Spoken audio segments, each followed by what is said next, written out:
The moon called Kestrel 7 was not a beautiful place. It had gray rocks, thin air, and cold winds that never stopped blowing. But for the 12,000 humans who lived there, it was home. They had built a colony called New Haven in a wide valley between two mountain ranges. They had schools, hospitals, farms under glass domes, and dreams of a better future. Commander Jake Morrison stood at the window of the command center and watched the sun set behind the western mountains. He was a tall man with gray hair and tired eyes. He had fought in 3 wars before coming to this quiet moon. He had hoped to find peace here. He had hoped wrong. The alarm started with a soft beep. Then it grew louder. Then it became a scream that filled every room in the command center. Lieutenant Emma Cole ran to her station. She was young, maybe 30 years old, with short black hair and sharp eyes that never missed anything. Her fingers moved fast across the control panel. Then she stopped. Her face went pale. "Commander," she said. Her voice was steady, but Morrison could hear the fear hiding underneath. "We have contacts. 7 of them. Coming in fast from the outer system." Morrison walked to her station and looked at the screen. 7 red dots moved across the black space toward the small blue dot that was Kestrel 7. He did not need to ask what they were. He knew. "Vraxx," he said. The word fell like a stone into water. Everyone in the command center heard it. Everyone stopped breathing for a moment. The Vraxx were the nightmare of the galaxy. They were tall creatures with hard shells like insects. They had 4 arms with claws that could cut through metal. They did not conquer planets to rule them. They conquered planets to harvest them. They took the people and used them in their factories. No one knew exactly what happened there. No one who was taken ever came back to tell. "How long until they reach us?" Morrison asked. Cole checked her instruments. 6 hours. Maybe 7 if they slow down to get into formation. 6 hours. Morrison thought about the 12,000 people in the valley below. Families, children, old people who had come here to retire. Young people who had come here to start new lives. 6 hours until all of them became food for the Vraxx machines. "Can we send a message to Earth Command?" he asked. "I am trying," Cole said. "But the Vraxx are jamming all frequencies. Nothing is getting through." Morrison turned to look at another man in the room. Dr. Nathan Webb was the colony's chief scientist. He was a thin man with messy brown hair and glasses that were always sliding down his nose. He was already working on his computer, his fingers flying across the keyboard. "I can boost the signal," Webb said without looking up. "If I redirect all power from the secondary systems and focus the transmission array like a laser beam, I might be able to punch through their jamming. But it will take time." "How much time?" "An hour. Maybe 2, Morrison nodded. "Do it. And even if you get through, the nearest Earth fleet is probably days away. We have to hold until help arrives." He picked up his communicator and called Sergeant Lucas Grant. Grant was the head of the colony's security force. He was a big man with dark skin and a voice like rolling thunder. He had served under Morrison in 2 of those 3 wars. "Lucas, we have a situation. Vraxx war fleet incoming. I need you to start moving all civilians to the underground mining tunnels. Right now." There was a pause. Then Grant's voice came through, calm and strong. "Understood, Commander. We are on it." Morrison put down the communicator and looked around the room. His staff were all staring at him. He could see the fear in their eyes. He could feel it in his own chest. But he had learned long ago that fear was not something to run from. Fear was a tool. It made you sharp. It made you fast. It kept you alive. "Listen to me," he said. "The Vraxx are coming. That is a fact. We cannot change it. What we can change is what happens when they get here. We have 63 trained security personnel.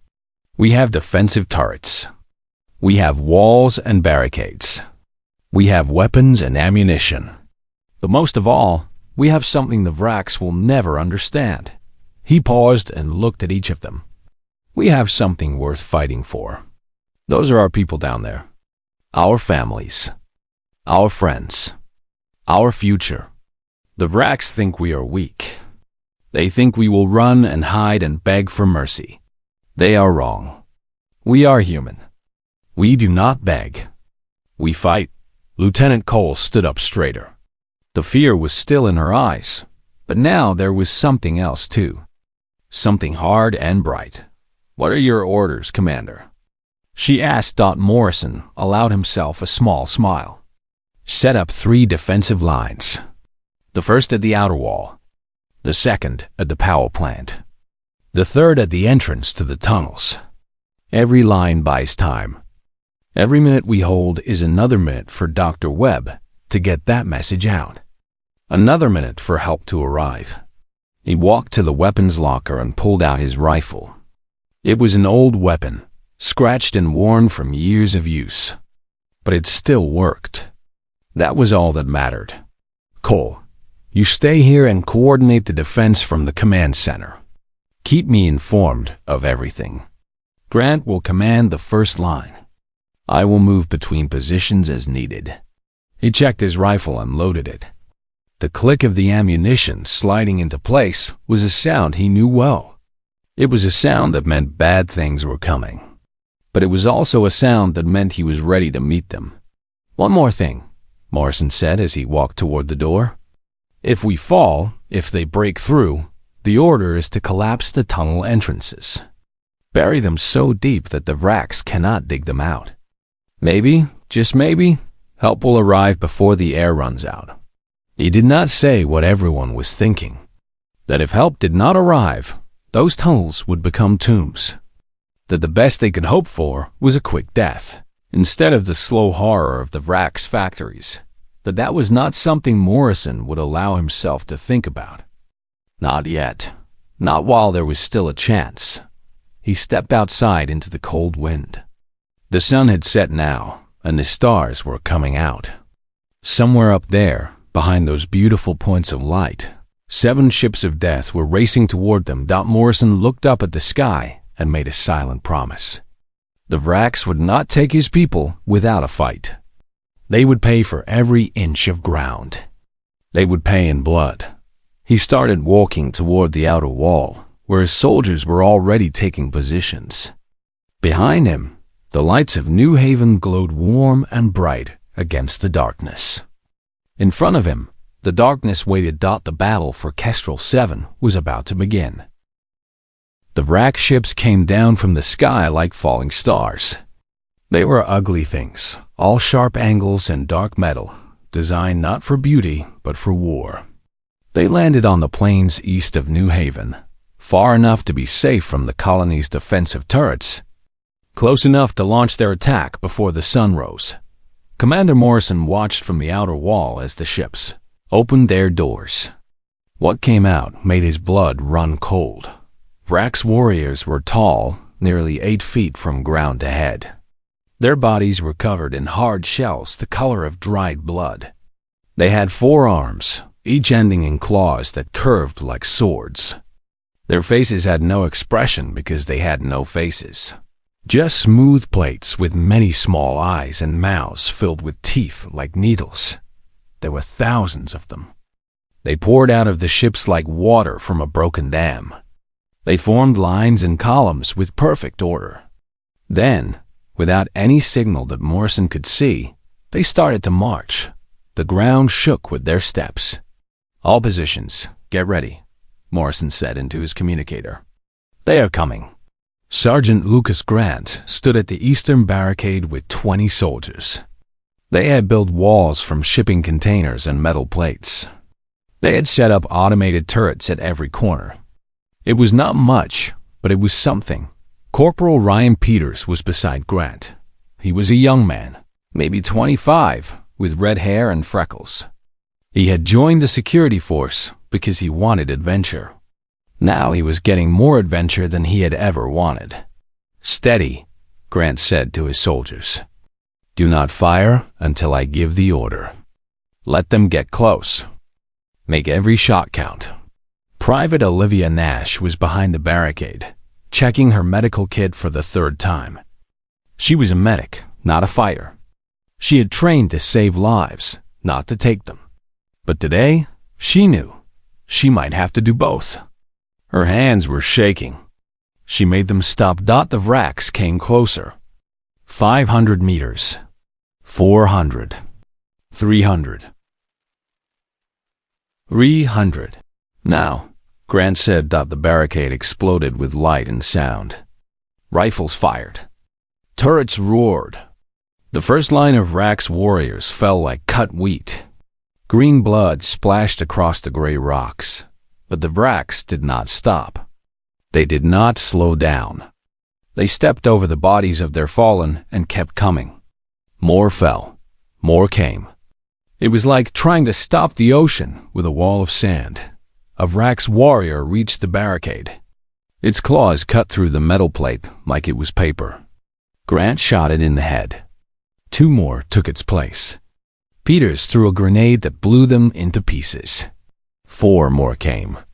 "Fall back," Grant shouted. "Fall back to the second line." The soldiers ran. Some of them did not make it.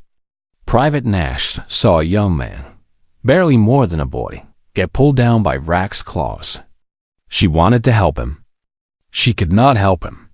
She ran. In the command center, Lieutenant Emma Cole watched the battle on her screens. Red dots representing Vraxx were everywhere. Blue dots representing humans were falling back, some of them blinking out and never coming back on. "Commander, the first line is broken," she said into her communicator. "They're falling back to the power plant." Morrison's voice came through, steady and calm. "Understood. How is Dr. Webb doing?" Cole looked across the room at the scientist. Webb was still at his computer, his face covered in sweat, his fingers never stopping. "He says he is close. Maybe another hour." "We do not have another hour. Tell him to work faster." Webb heard her and did not answer. He was too busy.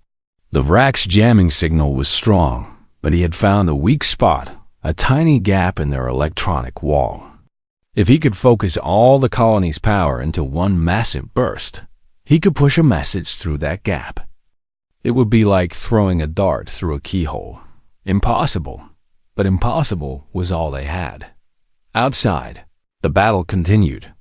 The humans fell back to the second line, a ring of defenses around the colony's power plant. The big building hummed with energy, its generators providing light and heat to all of New Haven. Now it would provide something else, a weapon. Morrison had ordered explosives placed around the plant's main reactor. If the Vraxx broke through, they would blow it up. The explosion would not kill them all, but it would create a wall of fire and radiation that would slow them down. Buy more time. Everything was about time now. Every minute mattered. Every second was a gift. The Vraxx hit the second line like a hammer hitting glass.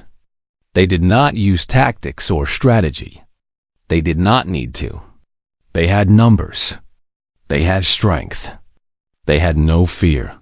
Corporal Peters held his position, even as the soldiers around him fell. He was bleeding from a cut on his arm, where a Vraxx claw had gotten through. He did not feel the pain. He did not feel anything except the weight of his rifle and the heat of its barrel. "Come on!" he shouted at the advancing monsters. "Come on, you ugly bugs!" A Vraxx warrior charged at him. He shot it. Another came. He shot that one too. His rifle clicked empty. He pulled out his pistol and kept shooting. Then a claw came from the side. He did not see it coming. It caught him across the chest and threw him to the ground.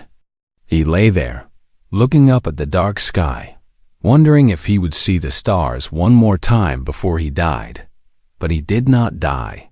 Not yet. Private Nash appeared above him. She grabbed his collar and dragged him behind a wall. Her hands, which had been shaking before, were now steady as stone. "Stay with me, Corporal," she said as she pressed bandages against his wound. "Do not you dare die on me." Peters laughed. It hurt to laugh, but he did it anyway. "Would not dream of it." Grant's voice came over the communicator. "All units, the second line is falling. Fall back to the tunnels. I repeat, fall back to the tunnels." Morrison heard the order and felt something cold settle in his stomach. The tunnels were the last line. There was nowhere else to go after that. He ran through the streets of New Haven, past empty houses and silent schools. Everything was dark. Everyone was underground. The colony that had been so full of life was now a ghost town. He reached the tunnel entrance just as the last soldiers were arriving. Grant was there, his uniform torn and bloody. Peters was there too, leaning on Nash for support. And maybe 20 others, less than half of what they had started with. "This is it," Morrison said. "The last stand. They do not get past this door."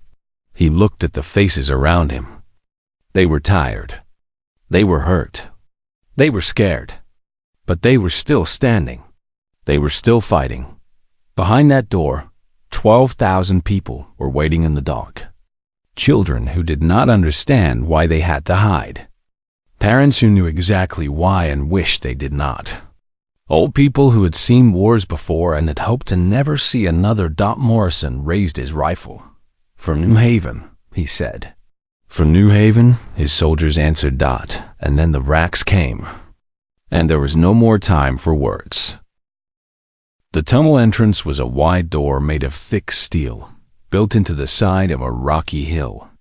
It was designed to survive earthquakes, storms, and accidents in the mines below.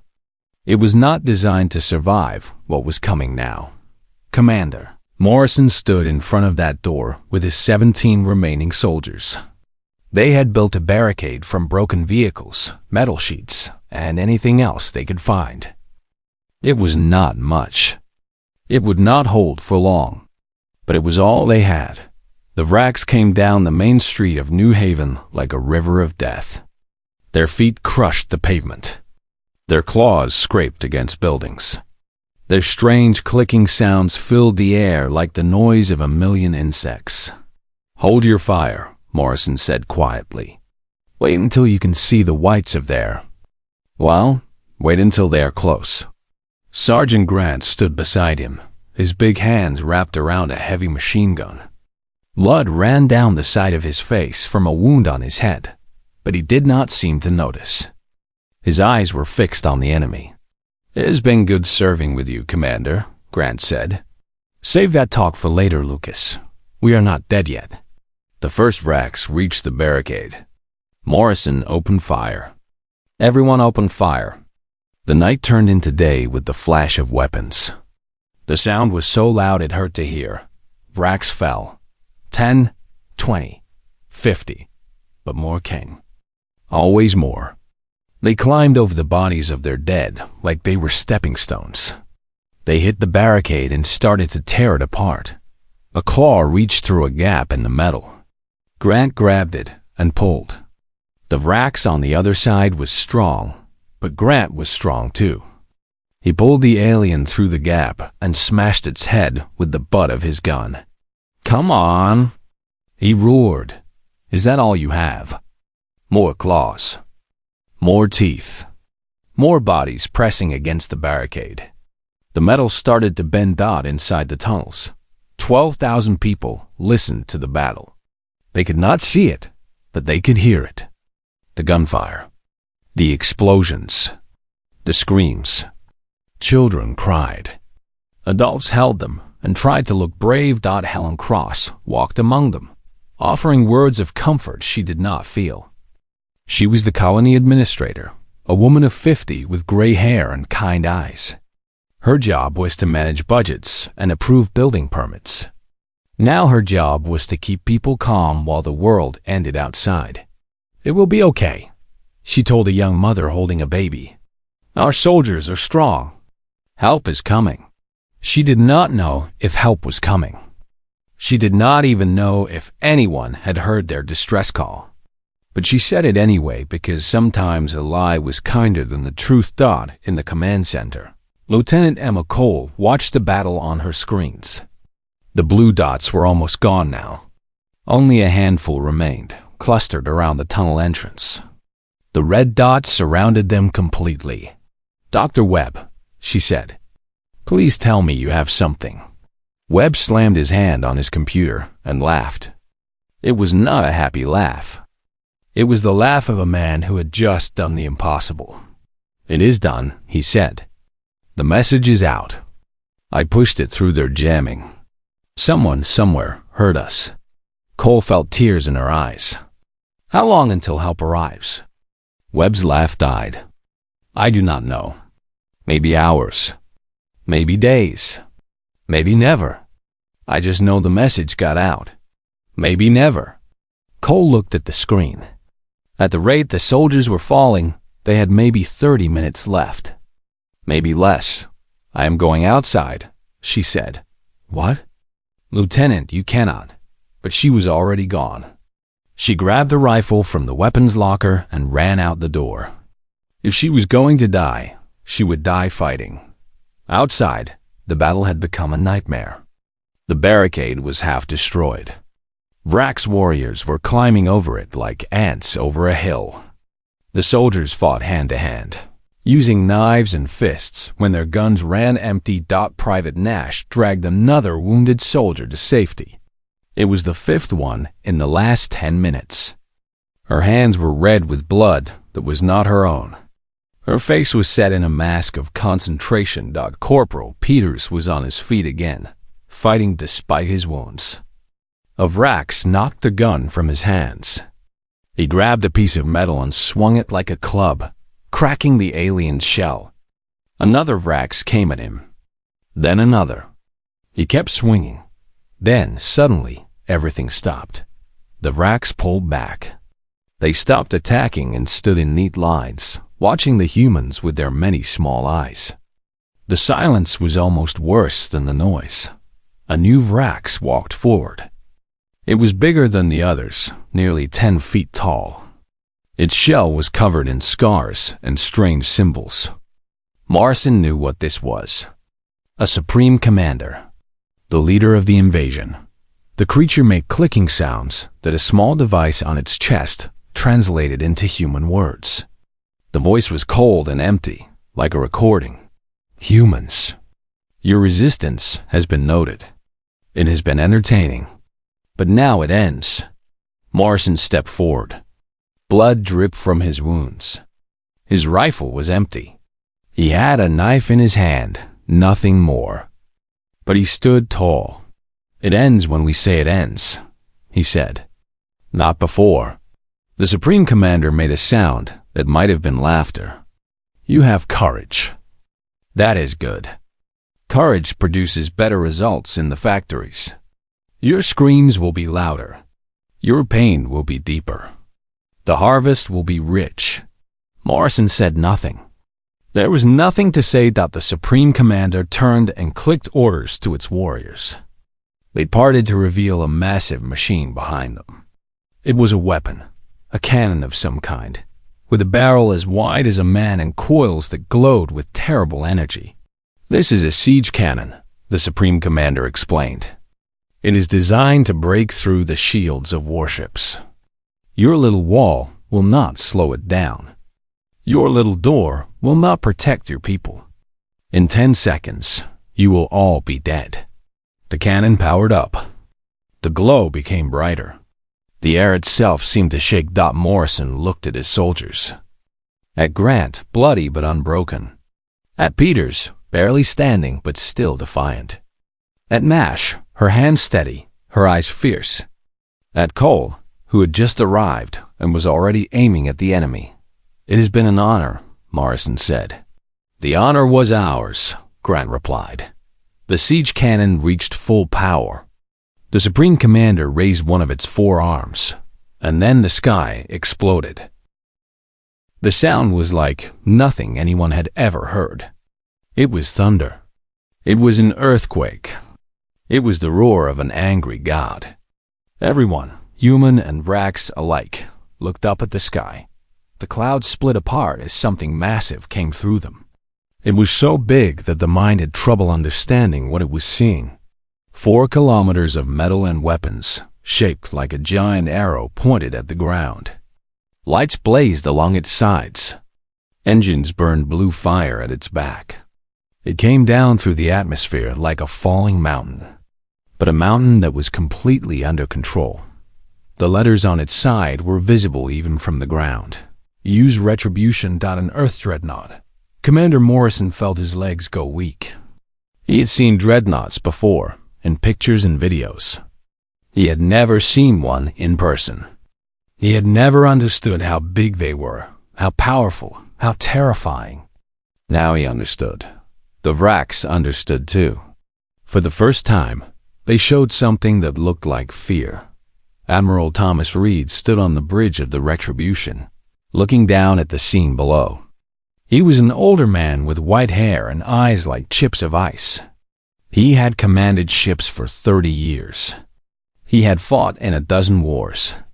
He had never lost a battle. Report, he said calmly. 7 Vraxx cruisers in orbit, Admiral, his tactical officer replied. 3 more on the ground in landing configuration. Approximately 5,000 Vraxx ground forces surrounding a human defensive position. Reed nodded. Target the orbital cruisers first. Main batteries fire at will.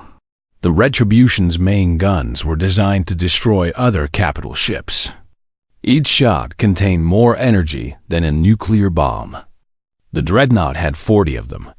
The first volley hit the Vraxx fleet like the fist of God. One cruiser exploded instantly, turned from a ship into a cloud of fire and metal.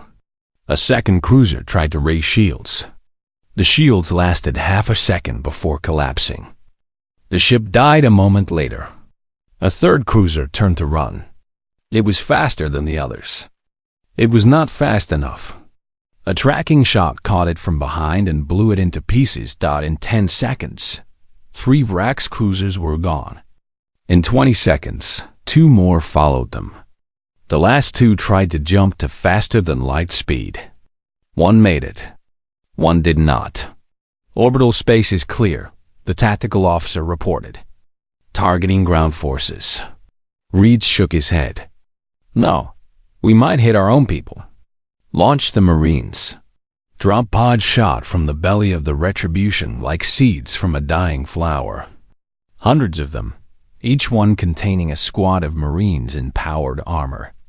They fell toward the ground at incredible speed, their heat shields glowing red. Major Derek Stone was in the first pod to land. He was a big man made bigger by his armor. The suit added 2 feet to his height and gave him the strength of 20 men. Its weapons could cut through tank armor like butter.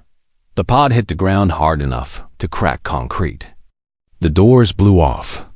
Stone stepped out into the middle of the Vraxx army. 7th Assault Division, he said through his radio. Attack. What happened next was not a battle. It was a storm. The Marines moved through the Vraxx like wolves through sheep. Their armor turned away claws that could cut steel.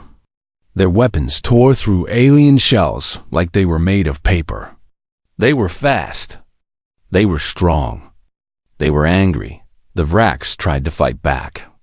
Some of them even succeeded, bringing down a Marine here and there through sheer numbers. But for every Marine who fell, 100 Vraxx died. The green blood of the aliens ran in rivers through the streets of New Haven. Captain Lisa Monroe led her company toward the tunnel entrance.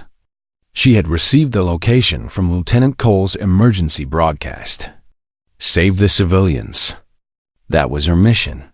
Save the colonists at any cost. She found Commander Morrison and his soldiers still standing, still fighting, even as the Vraxx pulled back in confusion. They looked like ghosts, covered in blood and dust, their eyes hollow from exhaustion. But they were alive. Against all odds, they were alive. Monroe pushed up her helmet visor so Morrison could see her face. Captain Lisa Monroe, you, is retribution. The cavalry is here, sir. Morrison stared at her for a long moment.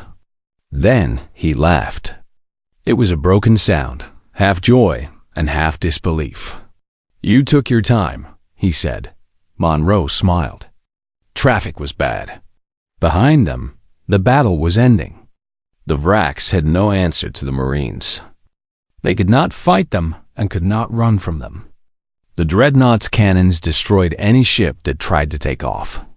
The Marines hunted down any warrior that tried to hide. The Supreme Commander tried to rally its forces.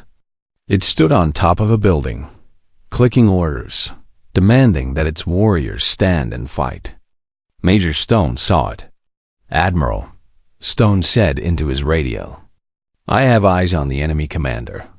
Requesting precision strike. Admiral Reed looked at his tactical display. The Supreme Commander was clearly marked, standing alone on a rooftop. Granted, Reed said. Send our regards. A single shot from the Retribution's secondary batteries hit the building. The building disappeared. The Supreme Commander disappeared with it. What was left was a glowing crater 200 meters deep. Without their commander, the remaining Vraxx fell into chaos. Some tried to surrender. The Marines did not accept their surrender. Too many humans had died in Vraxx factories. Too many children had disappeared into their ships. There would be no mercy. Not today. Within 40 minutes, it was over. Every Vraxx on Kestrel 7 was dead. Every Vraxx ship was destroyed. The invasion had failed completely. Commander Morrison sat on a piece of broken concrete and watched the sun rise.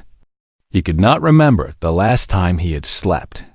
He could not remember the last time he had eaten. He felt empty, like a container that had been drained of everything inside it. Sergeant Grant sat beside him. His wounds had been bandaged by the Marine medics. He would live. He would have scars. We did it, Grant said quietly. We held. Morrison shook his head. We were about to die. If that Dreadnought had arrived 30 seconds later. But it did not. It arrived when it arrived. We held until it did. That is what matters. Private Nash walked by, helping to carry wounded soldiers to the medical stations the Marines were setting up. She looked different now. Older. Harder. The girl who had been shaking before the battle was gone. A woman had taken her place. Corporal Peters was on a stretcher, but he was awake and talking. Complaining mostly. That was a good sign. When soldiers stopped complaining, that was when you worried. Lieutenant Cole emerged from the command center. She had not slept either, but her eyes were bright. She was alive. They all were. The tunnel doors opened, and the colonists began to emerge. 12,000 people, blinking in the morning light, looking around at the destruction with confused eyes. Then they saw the Marines. They saw the massive shadow of the Retribution hanging in the sky above them, and they understood. They were safe. Help had arrived. A little girl broke away from her mother and ran up to Commander Morrison. She could not have been more than 6 years old. She tugged on his sleeve. Are the monsters gone? She asked. Morrison looked at her. He thought about all the soldiers who had died. He thought about how close they had come to losing everything. He thought about the courage of the people who had stood beside him. Then he smiled. Yes, he said. The monsters are gone, and they are never coming back. 3 days had passed since the battle. New Haven was slowly coming back to life. The streets were being cleared. The buildings were being repaired. The dead were being buried. Commander Jake Morrison stood on the bridge of the UE's Retribution, looking out at the stars through the massive viewport. He had been cleaned up, his wounds treated, his uniform replaced. But the tiredness in his eyes remained. Some wounds took longer to heal. Admiral Thomas Reed walked up beside him. The Admiral was drinking coffee from a metal cup. He offered another cup to Morrison. Morrison took it gratefully. I never got to thank you properly, Morrison said. "For coming. For saving us." Reed shrugged. "That is what we do. That is why we exist. To protect our people, wherever they are." "How did you even know?" "The jamming was so strong. Dr. Webb was not even sure the message got through." Reed smiled slightly. "Your Dr. Webb is a clever man. His message hit our relay stations like a bolt of lightning. We were in the next sector when we received it. I pushed the engines to 120% of their rated capacity. Is that safe? No. We blew out 2 reactor cores on the way here. My chief engineer is still not speaking to me." The Admiral took a sip of his coffee. "Worth it." Morrison looked out at the moon below. From up here, you could not see the damage. You could not see the craters or the burned buildings or the graves. All you could see was a small blue world with lights twinkling on its surface. 12,000 lives still burning bright. "What happens now?" Morrison asked. "Now?" Reed set down his cup. "Now we send a message." He walked to the command center of the bridge, where his communications officer was waiting. The Admiral nodded, and the officer activated a system that would broadcast on every frequency in the galaxy. Military channels, civilian channels, open channels that anyone could hear, even channels that the Vraxx used. Reed stood in front of the camera. His face was calm, but his eyes were hard. "This is Admiral Thomas Reed of the United Earth Navy," he began. "I am broadcasting from the moon Kestrel 7, where 48 hours ago, a Vraxx invasion force attacked a human colony." He paused to let that sink in. The Vraxx came with 7 warships. They came with 5,000 soldiers. They came expecting easy prey.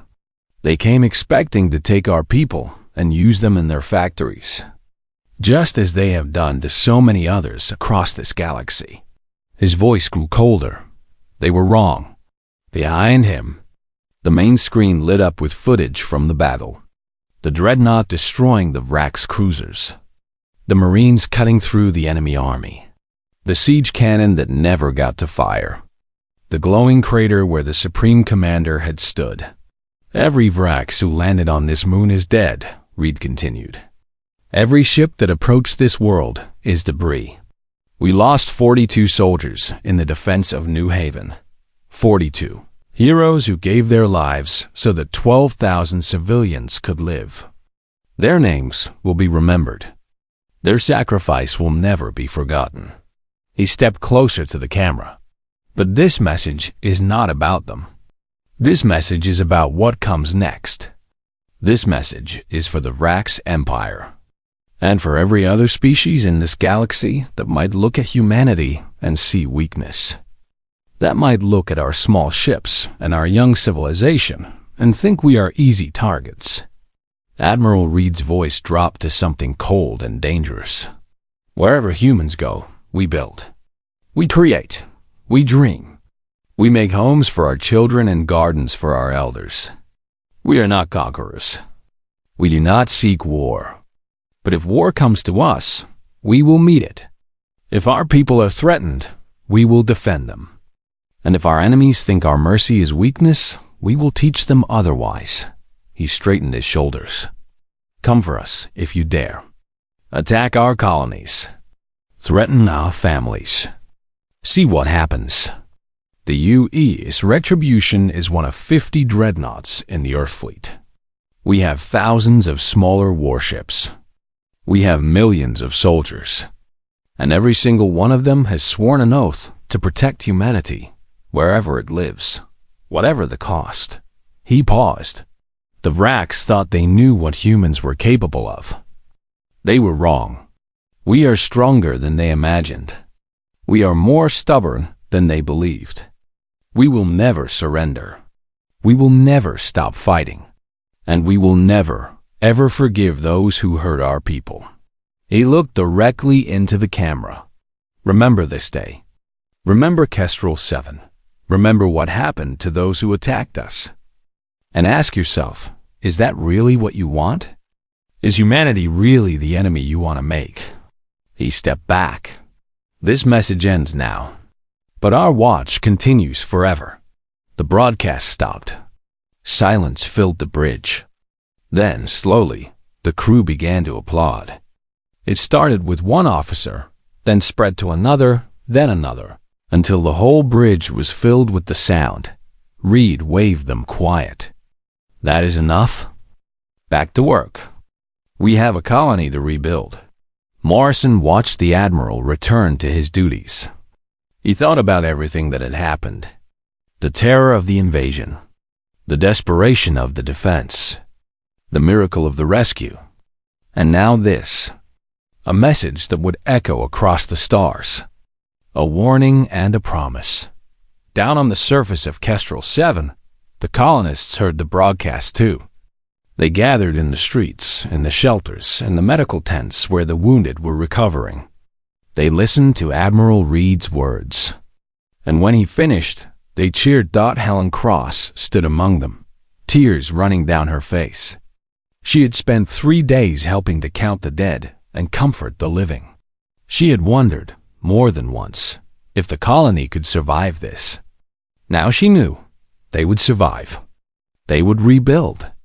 They would grow stronger. Private Nash, now Corporal Nash after a battlefield promotion, stood at the edge of the crowd.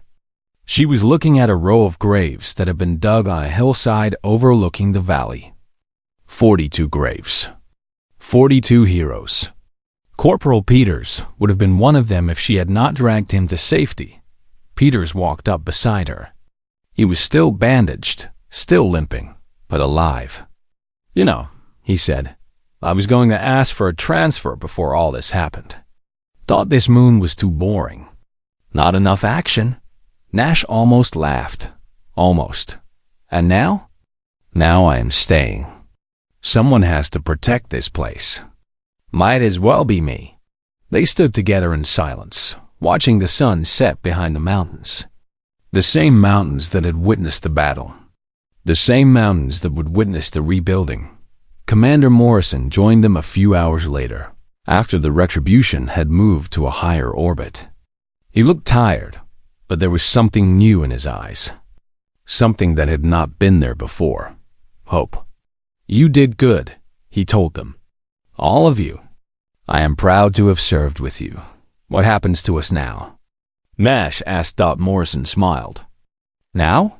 Now we rebuild. Now we make this colony stronger than it was before. And if the Vraxx or anyone else ever comes back, we will be ready for them." He looked up at the stars. Somewhere out there, the Vraxx were hearing Admiral Reed's message. Somewhere out there, they were learning that humanity was not the weak prey they had thought. Somewhere out there, the galaxy was changing. "We are human," Morrison said softly. "We have always been underestimated. We have always been told we are too small, too weak, too young. But we have never let that stop us. We climbed down from the trees. We crossed the oceans. We reached the stars. And now, we are going to show the galaxy what we are made of." He turned to face his soldiers, his friends, his family. "We are made of courage. We are made of hope. We are made of the stubborn refusal to ever give up, no matter how dark things get. That is what it means to be human. That is what the Vraxx learned today. That is what the galaxy will never forget." He extended his hand to them. "Welcome to the future. Let us make it one worth fighting for." They took his hand. And together, they walked back toward the lights of New Haven, where 12,000 survivors were already beginning to build again. The battle for Kestrel 7 was over. The story of humanity was just beginning.